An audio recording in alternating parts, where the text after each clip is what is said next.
Hello, I'm Jack Grady, and on behalf of the Archives and History Committee of the First Baptist Church on the Square in LaGrange, Georgia, we welcome World War II veteran James Criswell, and we thank him for his service to our country and to our church. James, appreciate so much your willingness to come and share with us some of the highlights of your military experience. We'll just sit here and talk a little bit about that. Well, good. You know, I was thinking, this is March the 14th, 2012, approximately 70 years since the beginning of World War II. But yet, I'm sure that there are a lot of memories that are vivid in your mind, and we'll want to hear about some of those experiences, if you don't mind. First of all, tell us about your enlistment process. Were you drafted, or did you volunteer? No, I was drafted. You were drafted. Yes. I got my greetings from Mr. President. All right, good. And Yeah. and then where did you go from there? Well, to enter, I went to Roanoke, Alabama, and we got on the bus and went through Wedowee, and we stopped there, picked up some more men, and then we went on to Fort McClellan, which is at Anniston, or Jacksonville, close to Jacksonville. Large Alabama. base, large Army base at that time. Large Army base. So that's where I take my physical examination and was sworn in and all of that. Sure. Yeah. Okay. And then you were assigned to a basic training unit, I presume. Yes. And where was that conducted? Well, stayed a few days, not a day or two or something, in McClellan, Fort McClellan. Yes. And then after my physical examination, all that was all right.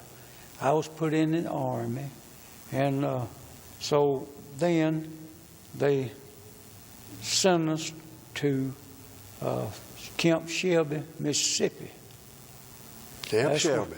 That's where I was issued all my clothing and things for my service. Describe your experience there in basic training. Well, it wasn't basic training. That's just where I received my equipment. I see. Okay. But I will tell you, it was kind of in October, somewhere, close to middle of October, something. Yes. But it was hot out there. Yes. And we had to get out on an open field. The sun was shining down real hot.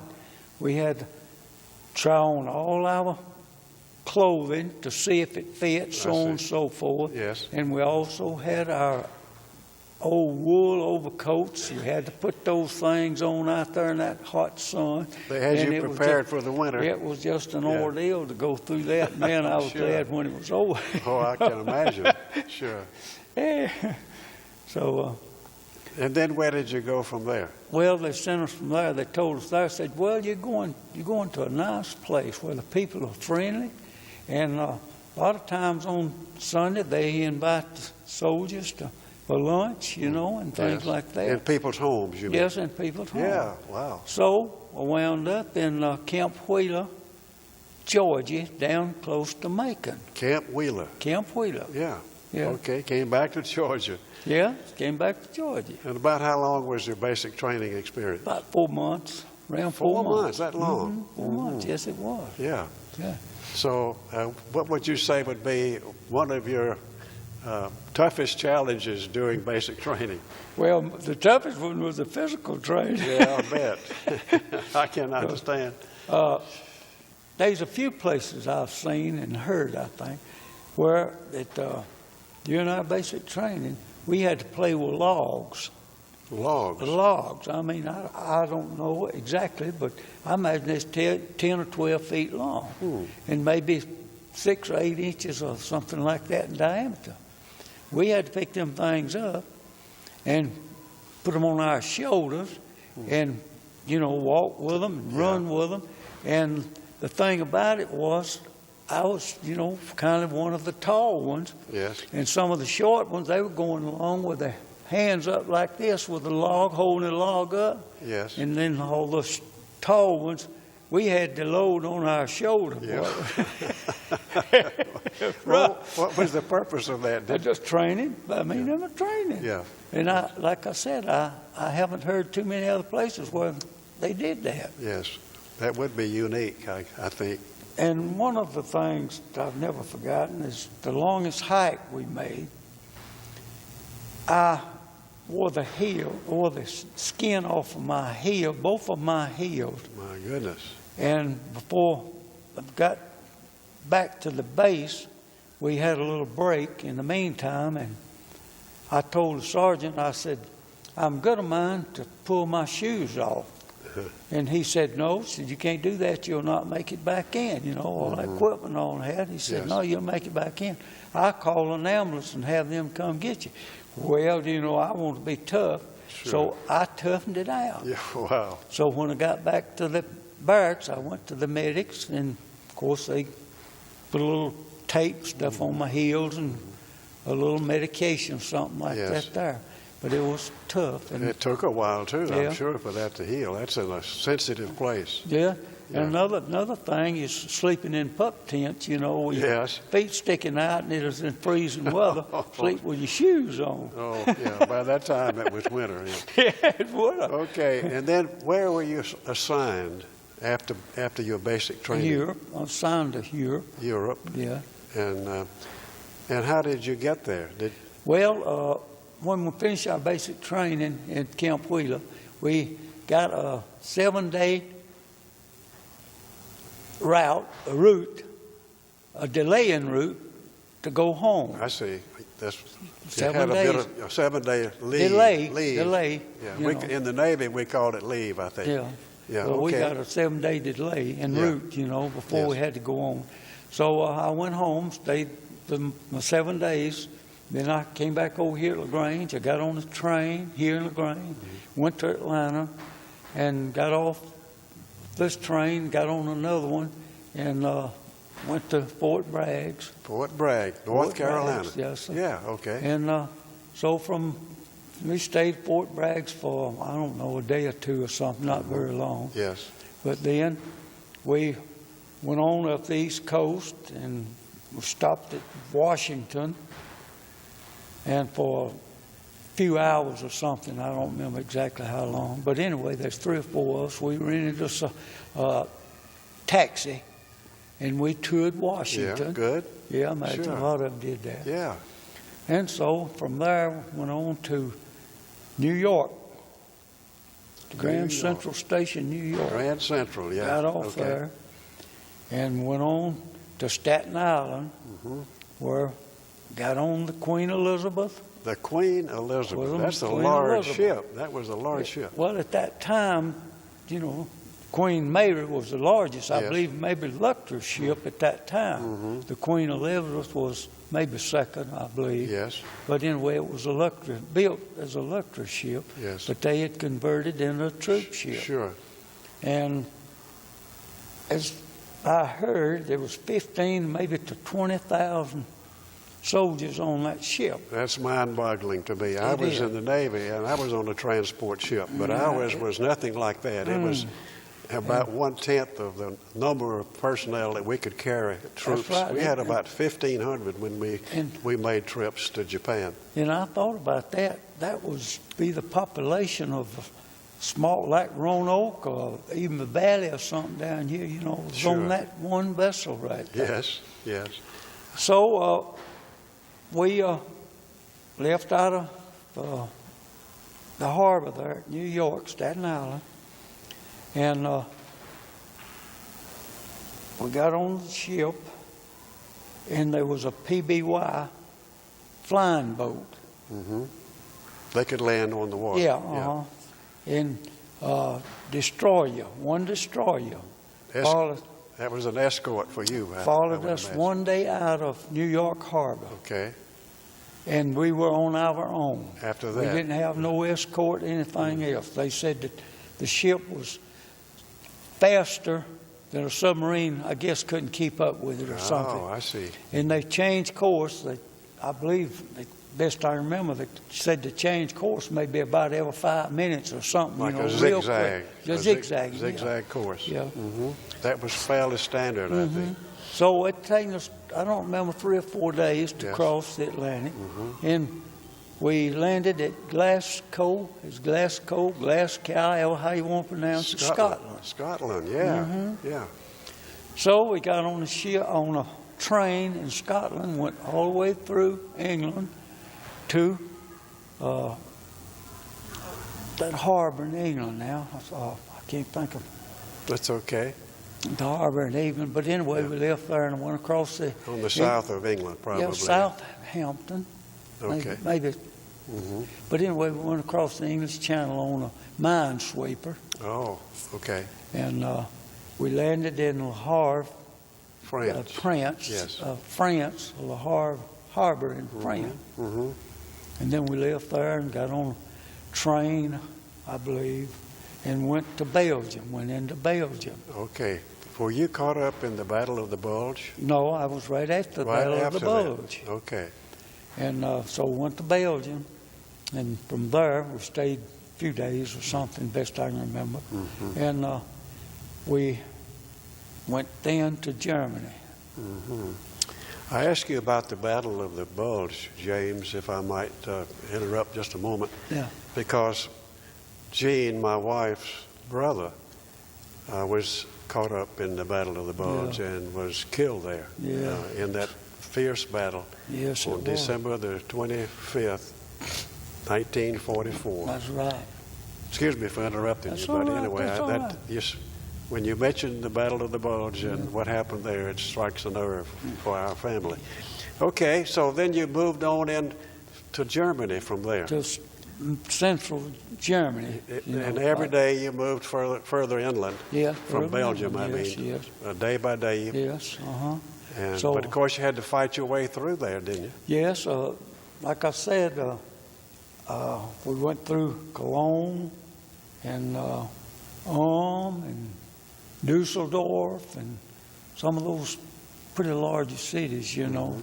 Sure. And I think, I told you, I believe it seemed like one time we might have had a gun emplacement there close to Cologne Cathedral in Cologne. The Cologne Cathedral. But yes. But of course we moved, you know, quite often. As I reckon, it's the front line moved up, we moved on behind them, you know. Yes. And and I got in, like I said, they put me in the field artillery, and I got in a 155 cannon outfit, you know, pretty good large gun. Yeah. Yeah. Yes, it is. We had a half track that pulled it, carried it, plus the troops, you know, on the truck. And so I don't remember exactly where we was at when the... Excuse me. You were part of a, would you call it, as I said, I was in the Navy, so the terminology is not that familiar to me, but were you a part of a company, or was it like a... Well, you know, I think it seemed like me I was in 252nd Field Artillery outfit. Okay. But I don't remember what army. You know, where's the third or that's all right. what? I don't remember exactly what you army. You were not attached to General Patton's outfit. No. Because I know that was tanks mostly. Tanks. No, I wasn't. And they were moving up, I think, from the south. That's right. And you went across from Belgium. Yeah. The north side. Yeah. Okay. Excuse me for interrupting you. That's all right. Yeah. So you got, you made your way across Germany. Yes. And now this would have been in early 1945, I guess. Yes, sir. So that spring, there was a ceasefire. Yes, sir. It was. And where were you when that happened? Well, I don't remember exactly what place I was at when the news came that the war was over. Yes. But at that time, they had told us, well, we'd go to Japan. So they had prepared us, you know, to get ready to go to Japan then before the war was over in Japan. Yes. So luckily, the atom bomb. Yes, Stopped it ended. that. It ended. That ended that part. Thankfully, it was over. Yes. Again, you strike a chord with me because, as I said, I was in the Navy, but I went in right toward the end of World War II. Yes. And we were in the South Pacific troop carrier, but by the time the war ended, we were preparing for the invasion. And after the war, I have done a lot of research on that, and I know that our military leaders and President Truman had determined that there had been enough killing, and they were estimating if we had to invade Japan, there could have been as many as 1 million casualties in Japan. That's right. So you could have been caught up in that, right. just Yes, like sir. me. So as I can relate to what you're saying, thankfully the bomb was dropped and it was all over. That's right. But it took that for them to give up. That's right. You know, at that time, we heard that the Japanese over there, the women and things, they said the American soldiers would come in, rape them, and brutalize them and all that. And a lot of them did jump off of cliffs and things over there to destroy themselves, Yes. thinking, Yes. what All happened. brainwashed, weren't Yeah. they? Yeah. Well, it was a sad occasion, the Yes, whole sir. experience. But thankfully it was successfully That's completed, and our troops came home. And That's you right. came home then. Yes, sir. Right after Yes, that. I'm thankful for the experience. When those young boy like me, 18, 19 Yes. years old, having to go through all of Yes. that at that time. But I'm glad I did, made it back home, and for my country. Yes. Love my country, Right. so I'm glad what I did, Yes. like I Yes, said. and your country is appreciative That's of right. that. Well, let me ask you this. What would you say were some things that helped prepare you for life after service, after your military experience? Well, I really can't think of anything particular. You grew up a lot then, I'm Yes, sure, in but, that period of time. I did think, that education, getting Yes. a better education than what I had. with the for GI me. Bill, certainly. I went to the GI Bill. I went to Hannah High School in Roanoke and finished high school. And then after that, I came over to LaGrange and went to Perry Business School for 9 months in Junior County. And like I said, it was an experience, but I'm glad I went through it and Yes. made it home. Well, and we appreciate the fact that you did, and we appreciate your spirit about it. Yes. It's so important, having gone through that, and now somehow we need to convey that to our younger generations as they come along. And that's one reason our Archives and History Committee is doing this project here in our church, because Paul Barnes is recording this interview. And Paul is our technical expert and Yes, sir. handles the equipment, and he will make more than one copy of this interview, and he's going to place one of them in the heritage room of our Archives and History committees in their care, is what I'm trying to say. They will care for those and administer that particular usage of that material that's there. But it's available then to people to come in and access it and view this interview and find out about your experience. So you might say this is for prosperity. Yes, sir. I'm sorry, posterity That's good.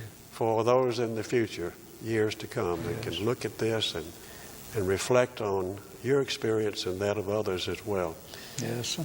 Well, James, we do appreciate your willingness to do this and share with us. And while I was talking about Paul Barnes making copies, you will receive a copy of this as well, Oh, good. so that you can have it in your own possession and show it whenever you want to friends and family. And I Well, hope you nice. will Yes, sir. find it interesting and helpful to you. Yes, sir. Well, I appreciate it. Yeah. Well, thank you. I enjoyed it. Thank you so much. And we'll see you later. Good.